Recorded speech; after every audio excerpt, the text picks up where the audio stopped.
The lights are about to go down inside the Branson Convention Center in Branson, Missouri, where we saw the last ever Resurrection Fighting Alliance. G'day everybody, Michael Chevello alongside UFC Hall of Famer Pat Miletich. Pat, history made tonight, the last ever RFA, and it kicked off in fine fashion as David Waters took on Jeremiah Callum. Jeremiah Callum, the younger brother of veteran Abel Callum, doing what his older brother does, locking up, tying up opponents and subbing them out. Very technical on the ground. I mean, he really had smooth transitions during this fight on the ground, as short as it was. I mean, beautiful figure four to the body here after taking the back, which was slick as heck out of an armbar attempt, and finally getting this choke locked up and getting the finish.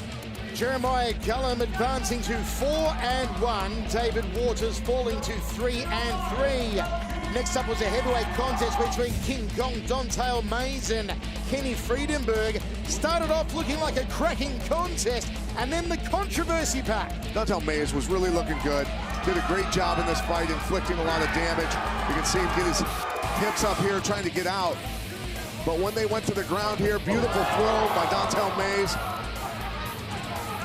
And he was able to get position and start landing these punishing shots, but just not paying attention. Look at him rest for a second, drop the elbow on the back of the head. Referee steps in, stops it, and we know what happened next. Friedenberg lost his vision. He was put in a neck brace after this and was taken to hospital, even though he didn't want to go. And King Kong Don'Tale Mayes said that Friedenberg didn't want to fight. So controversy abounding, a win by disqualification going to Kenny Friedenberg. He is 8-4. Don'Tale Mayes' first ever loss as a pro. Main event for the World Light Heavyweight Championship went a full 5 rounds between LaMarcus Tucker and Big Swingin' Johnson. You know, Tucker showed that he's a tough guy. He can take an immense amount of punishment, but he's got to work on his wrestling skills. Johnson controlling him completely in this fight and wrecking him, Michael. I mean, he landed so many hard shots because he was able to tie him up, get that far side wrist control, block the leg so his hips couldn't turn over, couldn't pivot either direction, and just laid a beating on him. Jordan Johnson takes the Light Heavyweight Championship of the world. He advances to 6-0. First time he'd ever gone beyond the 3rd round, Jordan Johnson. LaMarcus Tucker taking a real beating, particularly in the final round. Tucker falls 5-2. Jordan Johnson becomes the last ever RFA World Champion.